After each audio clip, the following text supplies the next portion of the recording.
జై గురుదత్త శ్రీ గురుదత్త. నేడు ధనుర్మాసంలో 26వ రోజు. మన అమ్మ ఆండాళ్ తల్లి నేటికి ధనుర్మాస వ్రతాన్ని ప్రారంభించి 25 రోజులు విజయవంతంగా పూర్తి చేసుకుని 26వ రోజులోకి మనందరినీ అడుగుపెట్టించింది మన అమ్మ ఆండాళ్ తల్లి.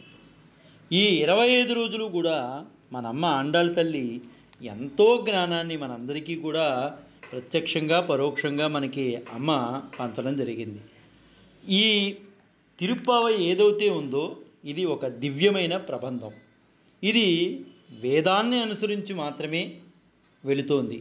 అమ్మ ఎక్కడివి లేనివి సృష్టించట్లా, తాను ఆచరిస్తూ అందరికీ ఆదర్శంగా నిలిచింది మన అమ్మ ఆండాళ్ తల్లి. అందుకనే మనం తిరుప్పావై వ్రతాన్ని ప్రతి ఒక్కరం కూడా వింటాం. కనీసం భాష కాని భాష అయినప్పటికీ కూడా వినటానికి పరిమితం చేసుకున్నా చాలా ఆనందదాయకంగా ఉంటుంది ఈ తిరుప్పావై. అందుకనే ప్రతి ఒక్కరూ కూడా ఈ ధనుర్మాసంలో తిరుప్పావైని గానం చేస్తున్నా విన్న పుణ్య ఫలితాలు లభిస్తాయి.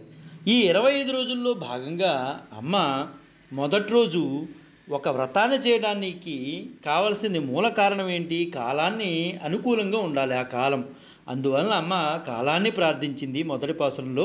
రెండో పాసనంలో అమ్మ శ్రీకృష్ణ చరణాలను పట్టుకోవాలంటే నియమాలు ఉంటాయి, ఆ నియమాలని మనం ఆచరించాలి అని చెప్పేసి అమ్మ చెప్పడం జరిగింది. మూడో పాసనంలో వ్రతం చేయడం వలన మనం పొందేటటువంటి ప్రయోజనాలు ఏంటి అనేది అమ్మ సుస్పష్టంగా మూడో పాసనంలో మనందరికీ తెలియజేసింది. నాలుగో పాసనంలో ఏదైతే మనం ధనుర్మాస వ్రతం చేస్తున్నామో ఆ వ్రతానికి ప్రాథమికంగా స్నానం అవసరం. ఆ స్నానానికి కావలసిన మా అందరికీ కావలసినటువంటి నీళ్లను వర్షదేవుడు ఇవ్వాలని పర్జన్యుణ్ణి అమ్మ ప్రార్థన చేసింది నాలుగో పాసనంలో. ఐదో పాసనంలో అమ్మ యొక్క సకులు వేదాంతులు ధర్మ సూక్ష్మాలు తెలిసిన వాళ్ళు ఉన్నారు. వారిలో ఎక్కడో అనుమాన బీజం ఉంది, మనం ఏంటి మానవ మాత్రం మనకి శ్రీకృష్ణుడు కనిపించడం ఏంటి అని. సరే అమ్మ అది తెలుసుకుని వాళ్ళ అనుమానాన్ని నివృత్తి చేసింది. ఆరో పాసనంలో అమ్మ తానే స్వయంగా ప్రతి గోపబాలిక ఇంటికెళ్ళి అమ్మ మేలుకొల్పడం ప్రారంభించింది ఆరో పాసనం నుంచి. అందులో భాగంగా అమ్మ ఒక చిన్న గోపబాలిక ఇంటికెళ్ళి లేపుతోంది. పక్షుల ధ్వనులు అదేవిధంగా ఆలయంలో శంఖధ్వని వినిపించట్లేదా అమ్మా, లేవమ్మా అని అంటుంది. అప్పటికీ లేకపోయేసరికి చిన్నపిల్ల కదా, తాను ఎలా లేచానో అనేది అమ్మ తనకి తానుగా లోపలున్న గోపబాలికి చెప్తుందనమాట. సరే అక్కడ అమ్మాయిని మేలుకొలిపి ఏడో పాసనంలోకి అడుగు పెడతారు. ఏడో పాసనంలో లోపల పడుకున్నటువంటి గోపబాలిక చాలా దివ్యజ్ఞాన సంపన్నురాలు, పైగా ఈ గోపబాలికలందరికీ కూడా నాయిక అనమాట. అప్పుడు అమ్మ అంటోంది, భరద్వాజ పక్షులు వాళ్ళ ఎడబాటు గురించి మాట్లాడుకుంటున్నాయి, అవి వినిపించట్లేదా? అదేవిధంగా గోపబాలికలందరూ నీ సకులందరూ కూడా పెరుగు చిరుగుతున్నారు, ఆ ధ్వని కూడా వినిపించట్లేదా? ఏమిటమ్మా ఇంకా పడుకుంటావు, మనం అందరం ధనుర్మాస వ్రతానికి వెళ్తున్నాం కదా, ఇంకా పడుకోవడం ఏంటి, నువ్వే నాయకువయ్యి నువ్వు పడుకుంటే ఎలాగ తల్లి, లేవమ్మా లే అని చెప్పి అమ్మ ఏడో పాసనంలో చాలా స్పష్టంగా చెప్పింది. ఎనిమిదో పాసనంలో గుర్రం రూపంలో వచ్చిన కేసు యొక్క దవడలు చీల్చినటువంటి దేవాది దేవుడైన శ్రీకృష్ణ పరమాత్మను మనం అందరం సేవిద్దాము, నువ్వు ఇంకా పడుకుంటే ఏమిటమ్మా, రావమ్మా అని చెప్పి ఎనిమిదో పాసనంలో అమ్మ చాలా స్పష్టంగా గోపబాలికలు లేపడం జరిగింది.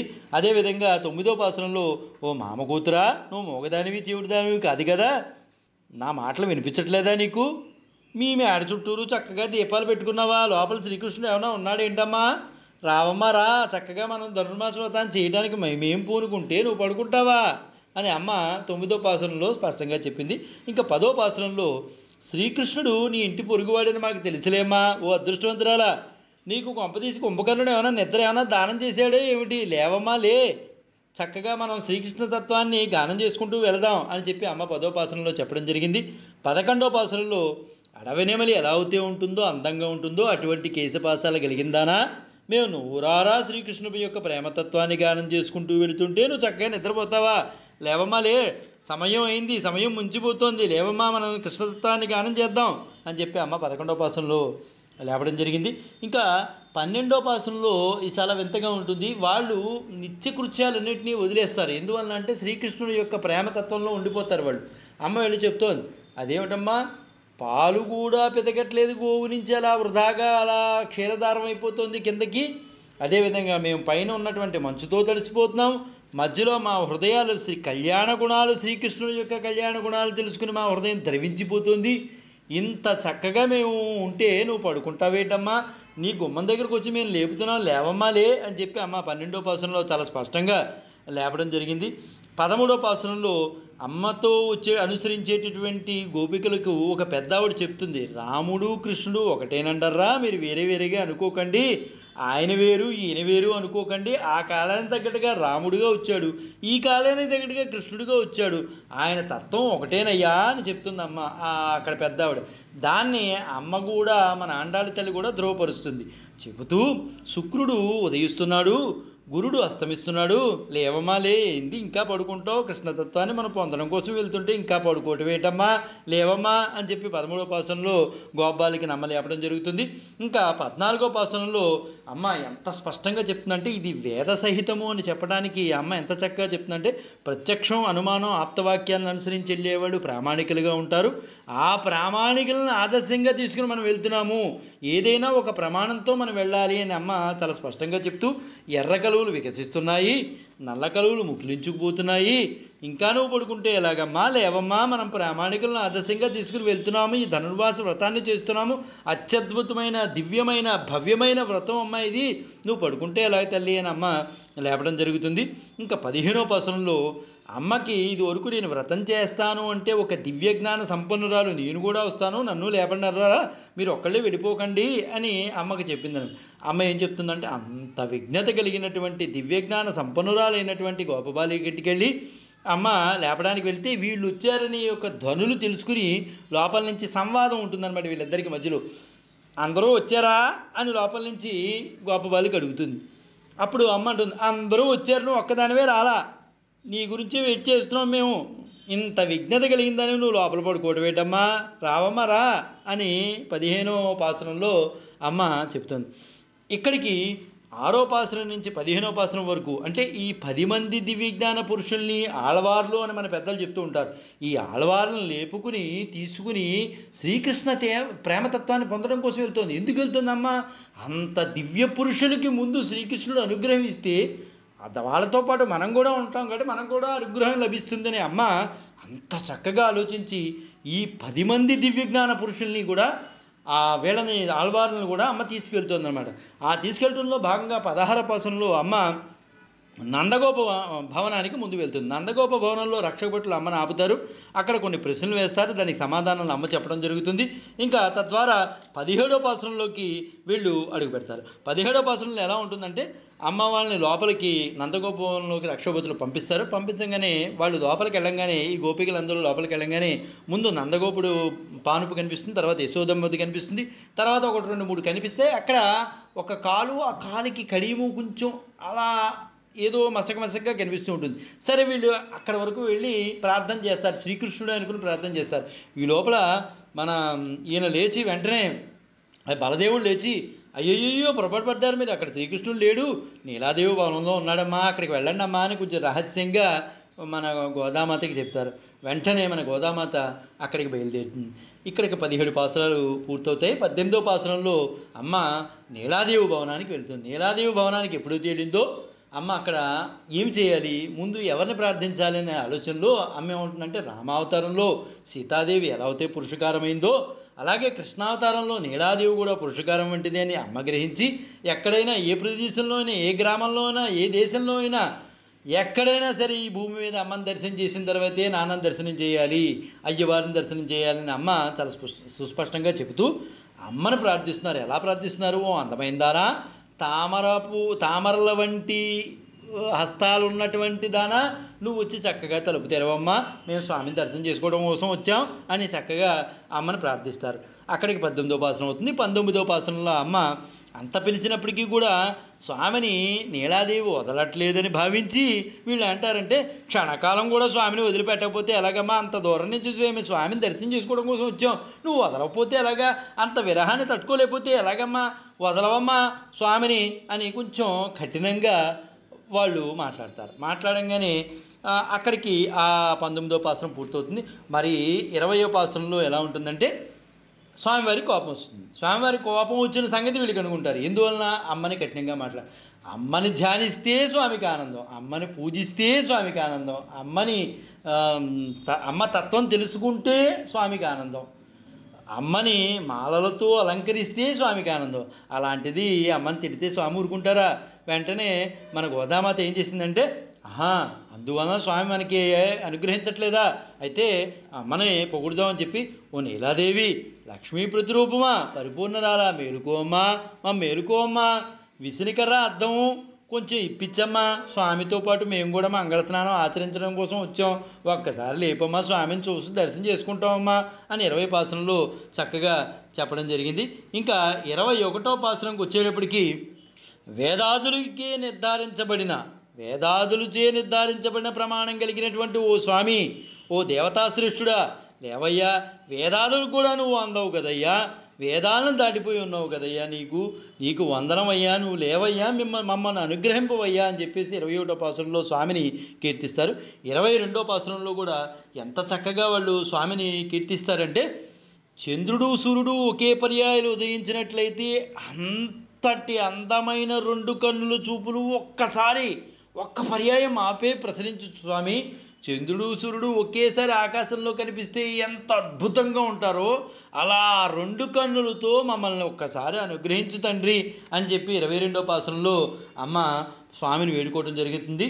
23వ పాసనంలో అమ్మే ఉంటుందంటే, ఓ కృష్ణ, ఓ శ్రీకృష్ణ, అతసీ పుష్ప సంకాసుడా, వర్షాకాలము కొండ గుహల్లో స్థిరంగా నిద్రించి బలిష్టంగా వీర్యవంతమైన ఒక సింహము తనకు తానే మేలుకుంటుంది. సింహాన్ని ఎవరో వచ్చి మేలుకొల్పే శక్తి అనేది లేదు. నువ్వు చక్కగా లేచి ఒక సింహాసనం అధిష్ఠించి మా అభీష్టాన్ని కొంచెం విచారించి మాకు మేలు కలిగించి స్వామి అని అమ్మ 23వ పాసనంలో చక్కగా కోరుకుంటుంది. ఇంకే 24వ పాసనంలో ఎప్పుడైతే స్వామిని ఇలా కోరుకున్నారో స్వామిని అడిచొచ్చి వస్తారు, సింహాసనంలో కూర్చుంటారు. కూర్చోగానే స్వామి యొక్క పాదాలు కందిపోయినట్టుగా, ఆయన పాదాలు కొంచెం గులాబీ రంగులో ఉంటాయి, అది కందిపోయి అనుకుని వీళ్ళు అయ్యో ఎంత పాపం చేసాం మేము, అంత దూరం నుంచి వచ్చి స్వామిని కందిపోయేటట్టు చేసామా అనుకుని స్వామి యొక్క పాదాలకి మంగళశాసనం చెప్తున్నారు. ఎలా చెప్తున్నారు? అలనాడు 24వ పాసనంలో అనమాట, అలనాడు ఇంద్రునికి రాజ్యం ఇయ్యదలిచి బలిచక్రవర్తిని అణిచివేటుకు అంత అవతరించిన 3 లోకాలను కొలిచిన నీ పాదాలకు మంగళశాసనం అయ్యా. అలాగే గోపకుల రక్షణకై గోవర్ధన పర్వతం ఎత్తి కాపాడని ఆశ్రిత వాత్సల్యానికి కూడా మంగళాశాసనాలు తెలుపుతున్నామయ్యా. నిన్ను పొందగోరి ఈనాడు మేము వచ్చాము, మాకు కొంచెం దయ చూపించవయ్యా, మేము చక్కటి భవ్యమైన వ్రతాన్ని చేస్తున్నాం స్వామి, కొంచెం మమ్మల్ని కాపాడు స్వామి అని చెప్పి స్వామిని వీళ్ళు కీర్తించడం జరిగింది. తర్వాత ఇంకా 25వ పాసనంలో ఏం చెప్పారంటే, నారీలోకానికి సాటి లేదని ఒకానొక ఆమె కుమారుణ్ణి ఆవిర్భవించింది. అంటే నారీలోకంలోనే అత్యద్భుతమైన ఆమె ఒక కుమారుణ్ణి జన్మనిచ్చింది. అదే రాత్రి మరో స్త్రీమూర్తికి బిడ్డవయ్యావు. రహస్యంగా ఎదుగుచుండగా ఇది కూడా సహించలేక నీకు కూడి చేస్తాడేమో అని తలపెట్టిన ఆ కంసుని ప్రయత్నాలన్నీ వ్యర్థం చేసింది నువ్వే. నీ సంగతి మాకు తెలుసునయ్యా, నువ్వు ఎలాంటి వాడో మాకు తెలుసు, నువ్వు ఎక్కడి నుంచి వచ్చావో తెలుసు, దయచేసి మా గురించి కొంచెం పట్టించుకోవయ్యా, ఆనందంతో మేము గానం చేస్తూ నీ శ్రమ కూడా పక్కన పెట్టి నీ గురించి వచ్చాం, ఈ భవ్యమైన వ్రతాన్ని చేస్తూ కొంచెం మా మీద దృష్టి పెట్టవయ్యా బాబు అని చెప్పి శ్రీకృష్ణుని అమ్మ కోరుకుంది. ఇంకా 26వ పాసనంలో నేడు అమ్మ ఏం చెప్తుందనేది మనం తెలుసుకున్నాం. ధర్మ అనే పదం ధ్రువ అనే ధాతు నుండి వచ్చింది. అంటే మనకు తగిన బాధ్యతలు, విధులు, ఆలోచనలు మరియు చర్యలు అన్నీ ఉంటాయి. వాటినన్నిటినీ తెలుసుకుని సరైన మార్గంలో నడవడమే ధర్మం. ఒక రకంగా చెప్పుకోవాలంటే సాధారణ భాషలో చెప్పుకుంటే, ఉదాహరణకి జీవాత్మ యొక్క ధర్మం భగవంతుని ప్రేమించడమే. జీవుడుగా పుట్టామంటే ఆ ధర్మం ఏం చేయాలి? భగవంతుని ప్రేమించడమే. మన అస్తిత్వానికి ఉన్న మూల సూత్రం ఏంటయ్యా అంటే ఇదే.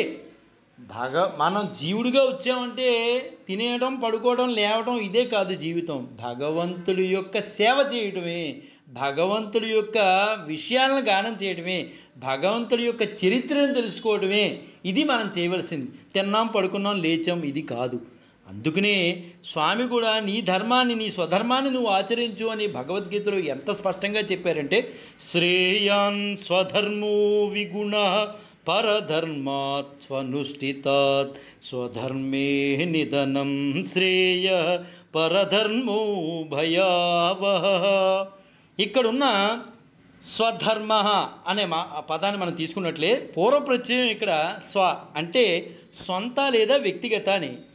ఆ ప్రకారంగా స్వధర్మ అంటే మన వ్యక్తిగత ధర్మం, మనకున్న ప్రస్తుత జీవితంలో ఉన్న సందర్భము, పరిస్థితి, పరిపక్వత మరియు వృత్తిని బట్టి ఉండే ధర్మం. జీవన సందర్భము పరిస్థితి మారుతున్నప్పుడు, ఆధ్యాత్మికంగా పురోగమనం చెందినప్పుడు స్వధర్మము అనేది మారవచ్చు. తన వృత్తి ధర్మాన్ని చేయటం అనడం ద్వారా ఇక ఆనాడు స్వామి అర్జునుడికి చెప్తున్నాడు, స్వధర్మం పాటించమని స్వామి ఆనాడు చెప్పారు.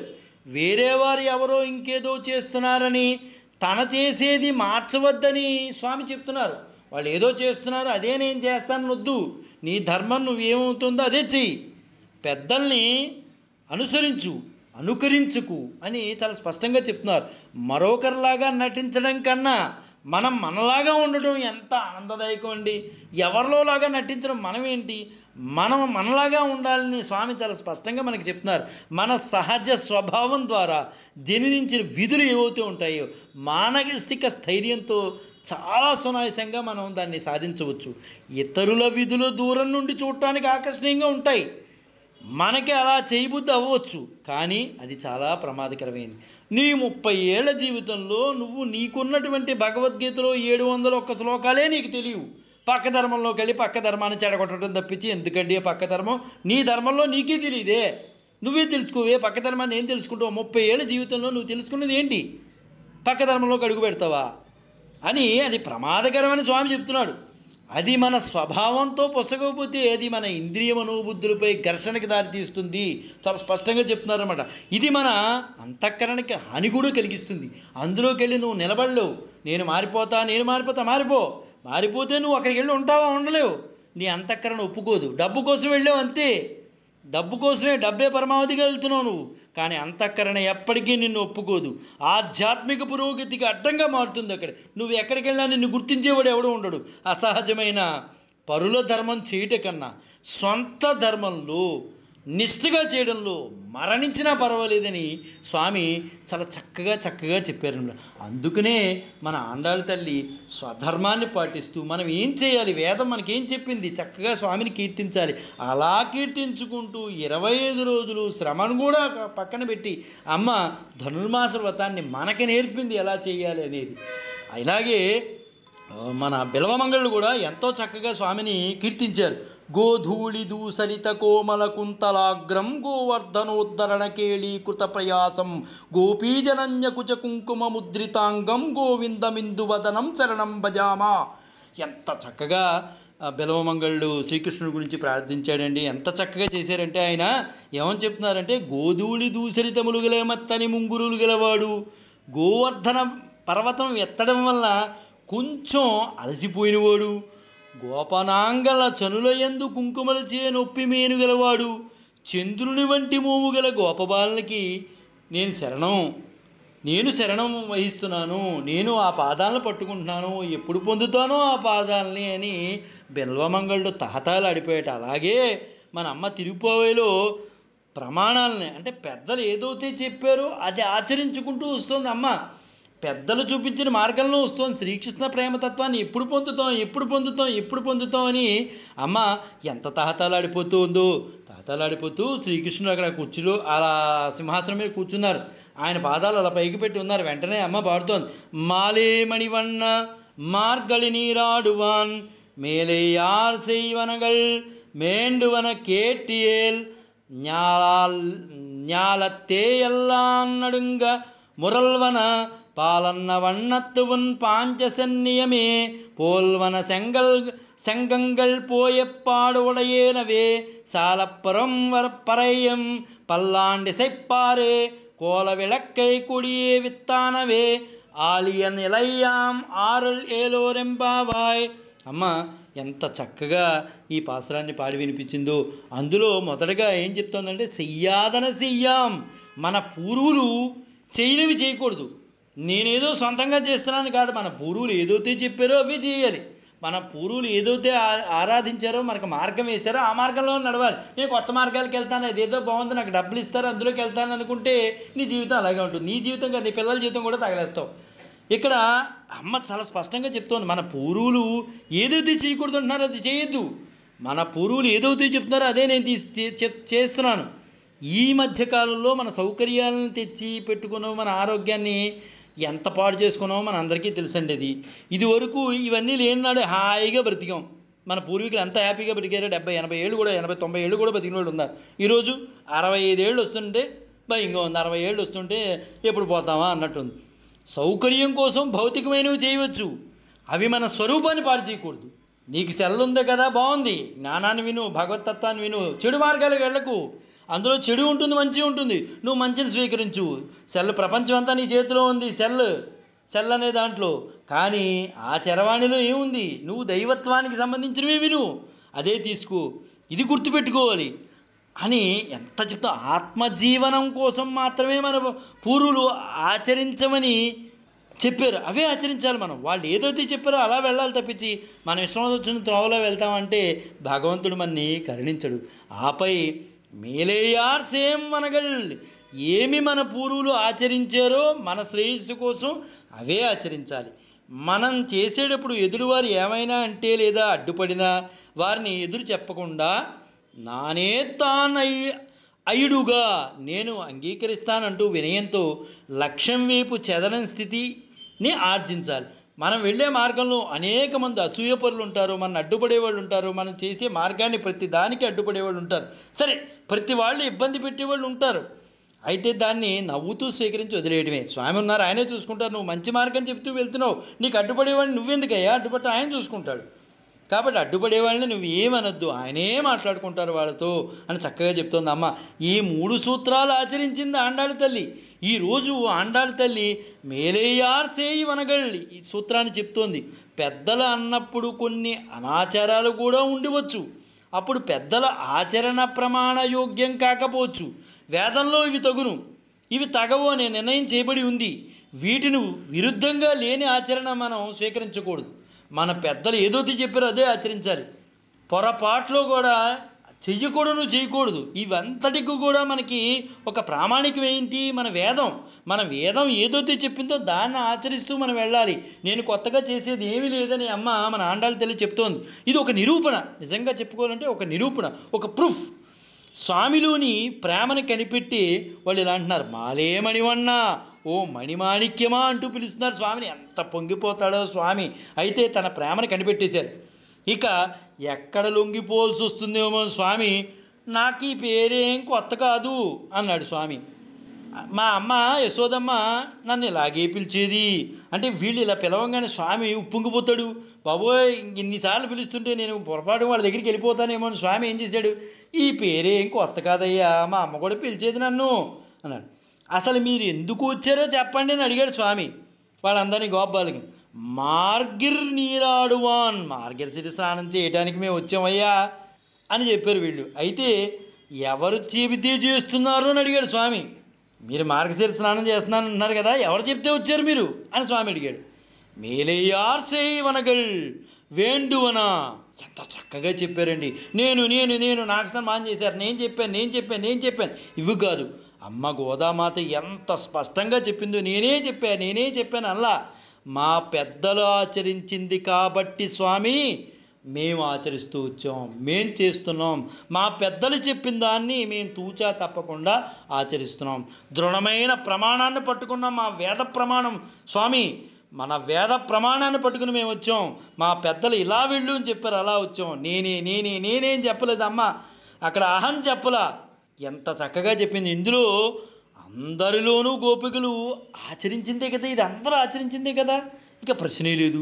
స్వామికి చాలా సంతోషం వేసింది. ఎప్పుడైతే నేను అనే పదం అనలేదో, మేము అందరం కలిసి వచ్చామందో, అమ్మ వేదం అదే కదండి, అందరినీ కలిసి చేయమనే కదా చెప్పింది భగవతత్వాన్ని పొందడం కోసం. ఎంత ఆనందపడిపోయాడో ఆయన. ఆనందం పెదవుల నుంచి వచ్చేస్తుంది, ఎక్కడ బయటపడిపోతానో అని చెప్పి ఆయన అలా మాట్లాడకుండా ఉండి తన ఆర్ట్తో వీళ్ళంతా అట్టే చూస్తూ ఉండిపోయాడు స్వామి.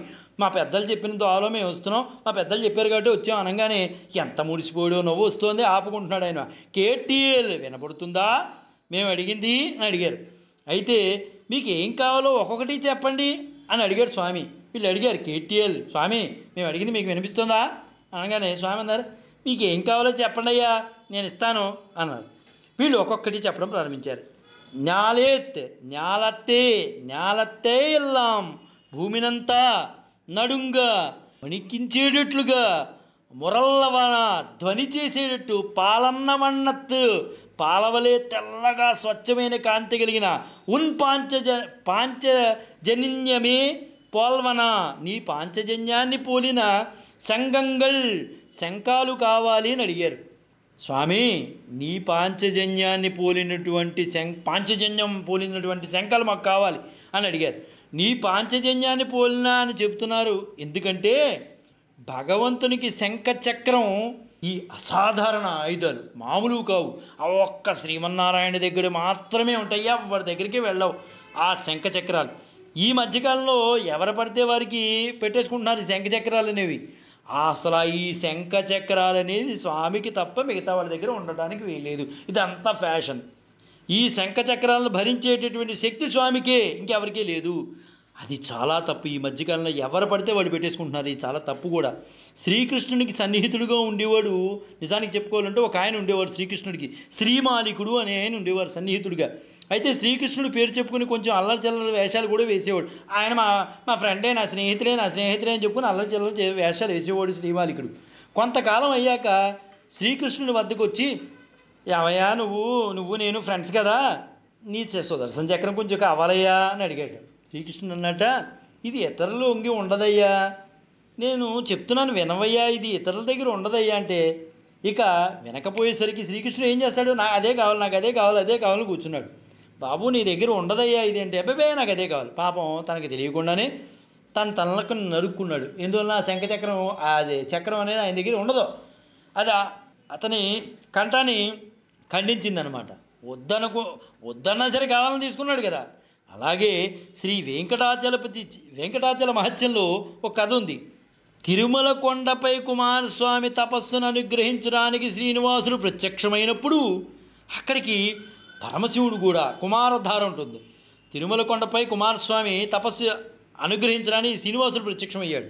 అక్కడికి వెంటనే ఏం చేశారంటే పరమశివుడు కూడా వెయిట్ చేశాడు. ఆయన వచ్చారు, కొడుకు కదా మరి తపస్సు చేసేది, ఆయన కూడా వచ్చారు. అయితే పరమశివుడికి శ్రీనివాసుడికి ఏర్పడ్డ మైత్రితో పరమశివుడు అడిగాడట, స్వామి నేను ఈ కొండపై ఉంటాను అని. అయితే స్వామి అన్నారట, ఇది ఆదిశేషుడిపై నువ్వు ఉండతగవు, ఇక్కడ ఆదిశేషుడు ఉన్నాడయ్యా, నువ్వు ఉండవయ్యా అన్నారట స్వామి. ఆదిశేషుడు తోకస్థానం ఉంది, అది ఎక్కడుంది, కపిల తీర్థంలో ఆదిశేషుడు యొక్క ఉంది, అక్కడ నువ్వు మాత్రం ఉండొచ్చు, ఇక్కడ మాత్రం వద్దయ్యా అని స్వామి చెప్పారట పరమశివుడితో. అయితే ఆ చక్రాన్ని ఒకసారి అడిగి చూశారట. ఇది ఎవరికి పడితే వారికి ఇచ్చేది కాదు పరమశివ, నీకు తెలియంది ఏముంది, ఎవరి మాట వినవు అని చెప్పినా నువ్వు వినవేటయ్యా అని చెప్పాడు. శంఖ చక్రాలు ఉండేవి కేవలం శ్రీహరికి మాత్రమే. చూసారా, పరమశివుడికి కూడా అందనటువంటివి ఆ స్థానాలు శంఖ చక్రాలు. ఆనాడు యుద్ధరంగంలో శంఖాన్ని ఊదినప్పుడు పాండవులకి ఎంత ఆనందం వేసింది, ఎంత ధ్వని వచ్చింది. కానీ అదే ధృతరాష్ట్ర సంతానానికి గుండెలు పగిలిపోయి ఆ పాంచజన్యాన్ని పూలినటువంటి శంఖాలు మన వాళ్ళు అడుగుతున్నారు. ఎవరైతే పాండవులకు ఆనందం కలిగించిందో, ఏదైతే ధృతరాష్ట్రుడికి గుండెలు పగిలిపోయిగా చేసింది ఏదైతే ఉందో ఆ పాంచజన్యాన్ని అడుగుతున్నారు వీళ్ళు. దానికి సమానంగా ఉండేటటువంటి పాంచజన్యాన్ని అడుగుతున్నారు. సాయుధ్యాన్ని కాంక్షించినప్పుడు భగవంతుడు సాన్నిహిత్యం కావాలి కదా, అందుకే మొట్టమొదట ప్రణవార్థం ప్రకాశించవాలని కోరుతున్నారు. శంఖాన్ని మన గోపబాలికలు ఓంకారంతో పోలుస్తున్నారు. ఓంకారం ఎలా ఉంటుంది అంటే, దాన్ని అనుష్ఠించినప్పుడు మనదైన ఈ శరీరం అనే భూమి ఒక్కసారి వణుకుతుంది. అందులో ఉండే అపార్థాలన్నీ కూడా తొలగిపోతాయి, జ్ఞానం ప్రకాశిస్తుంది. ఓంకారం ఏం చెబుతుంది, అకారమైన పరమాత్మకే మకారమైన నేను చెందినవాడిని, అన్ని అవస్థలందు వాడి సేవ చేయవలే అని చెప్తుంది. ఇదే మనకి చెప్పేది. తన పాంచజన్యాన్ని పోలిన శంఖాలు అడుగుతున్నారు ఇక్కడ గోపబాలికలు. ఇది ఇవ్వడం కష్టమని అనుకున్నాడు స్వామి. సరేలే ఇంకేం కావాలి మీరు చెప్పండి, పరమశివుడికే ఇవ్వలేదు ఆయన, ఇంకెవరికి ఇస్తారు? కాబట్టి ఆయన ఫ్రెండ్కే ఇచ్చి ఆయన ఇబ్బంది పడ్డారు, మరి ఎలా ఇస్తాడు ఆయన? సరేలే ఇంకేం కావాలి చెప్పండి అని అన్నాడు కృష్ణుడు. మాకు ఇంకా ఏం కావాలంటే పోయిప్పాడయ్యనవే సాలం పెరువర్తలే, శక్తివంతమైన చాలా పెద్ద వాయిద్యం కావాలి స్వామి మాకు అని అడిగారు. ఇంకేం కావాలి మీకు అని అన్నాడు స్వామి. పల్లాండి చెప్పారే, పల్లాండి పాడేవారు కావాలి స్వామి ఇంకా మాకు అన్నారు. మొదటేమో శంఖం అడిగారు, రెండోదేమో పెద్ద వాయిద్యం అడిగారు, మూడోదేమో పల్లాండి పాడేవారు కావాలన్నారు. ఇంకేం కావాలి అని అడిగాడు. కోల వెళక్కి ఆరని నిలువు దీపం కావాలి స్వామి, మేము అలా పట్టుకెళ్తూ ఉంటే అది ఆరకూడదు నవ్వుకుని అన్నాడు అనమాట ఆయన. అయితే ఇన్ని కావాల్సిన అడుగుతున్నారు మీరు. సరే, గోష్ఠితో వెళ్ళేటప్పుడు మంగళకరంగా ఉండాలి కదా స్వామి, మీరు చెప్పండి, దీపం లేకుండా వెళ్తామా? మనది దీపాలు ఆర్పేటటువంటి సాంప్రదాయం కాదు కదా స్వామి, దీపాలు వెలిగించే సాంప్రదాయం మంది. కాబట్టి దీపాన్ని పట్టుకుని ఆరకుండా వెళ్ళాలి స్వామి, మన సాంప్రదాయం ఏం చెప్తుంది? ఈనాడు దీపాలు ఆర్పేసుకుని పుట్టినరోజులు చేసుకుంటున్నారు, అది కాదు మన సాంప్రదాయం. దీపాన్ని వెలిగించుకుంటూ మంగళప్రదంగా వెళ్తున్నాం స్వామి అని అమ్మ ఎంత చక్కగా చెప్పిందో. ఇంకేం కావాలి మీకు అని అడిగాడు స్వామి. కొడి ధ్వజం కావాలి, ఇంకేమైనా కావాలా అని అడిగాడు స్వామి. వితానమే, మంచు పడకుండా కొంచెం గొడుగు కావాలి స్వామి, గొడుగు మాత్రం ఇప్పించండి, ధ్వజం కావాలి, గొడుగు కావాలి అని అడిగారు. మీరు అడిగినవి ఒక్కొక్కటి ఇవ్వడం కష్టమేగానే ఉంది నాకు అనిపిస్తోంది అని శ్రీకృష్ణుడు అన్నాడు. ఏమయ్యా, నువ్వెవరో మాకు తెలుసులేవయ్యా, నువ్వెవరో తెలియదు అనుకుంటున్నావు మాకు, ఇవన్నీ వినేసి మాకు కష్టంగా ఉందంటావా నువ్వు అని గోపాలికలు అన్నారు. ఆలిన్ ఇలయ్యాయ్, అన్ని లోకాలను నీ పొట్టలో పెట్టుకుని అప్పుడప్పుడు వికసించిన వాడివి నువ్వు, తిరిగి ఇన్ని లోకాలను బయటికి తేగలవు నువ్వు, అన్ని లోకాలను నీ పొట్టలో మింగేసావు, అన్ని లోకాలను బయటికి తీయగలవు నువ్వు. మేము అడిగిన ఇవ్వలేవా? నీ సామర్థ్యం లేదంటే మేము నమ్మాలా?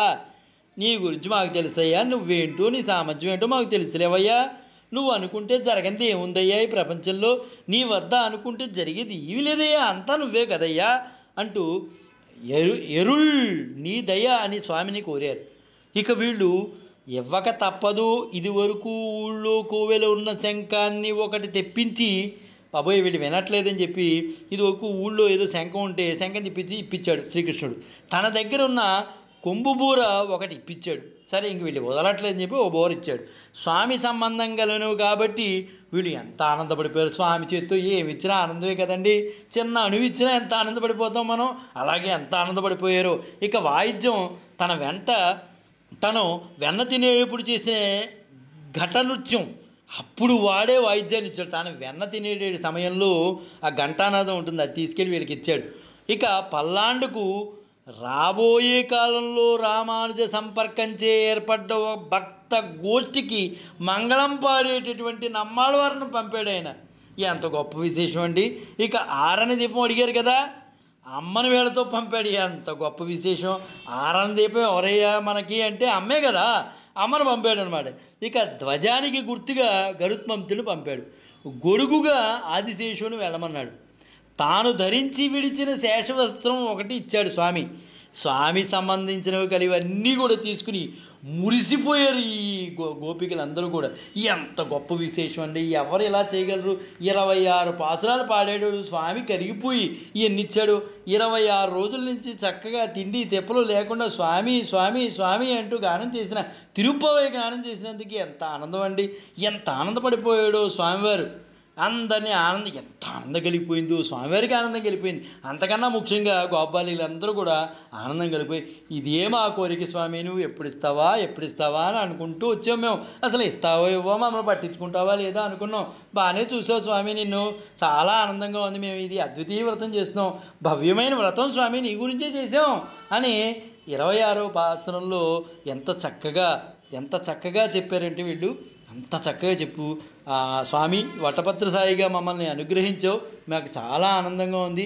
మంగళదేవి మాకు ఎంత చక్కగా ఇచ్చావు, శంఖాలు ఇచ్చావు, వెడల్పు లోతు వైశాల్యం గల ధ్వనిలు చేయగల పెద్ద డంకా ఇచ్చావు, మంగళద్వీపం ఇచ్చావు, ధ్వని ఇచ్చావు, చాందిని ఇచ్చావు, ఓ వటపత్ర సాయి, ఇవన్నీ మాకు అనుగ్రహించావు.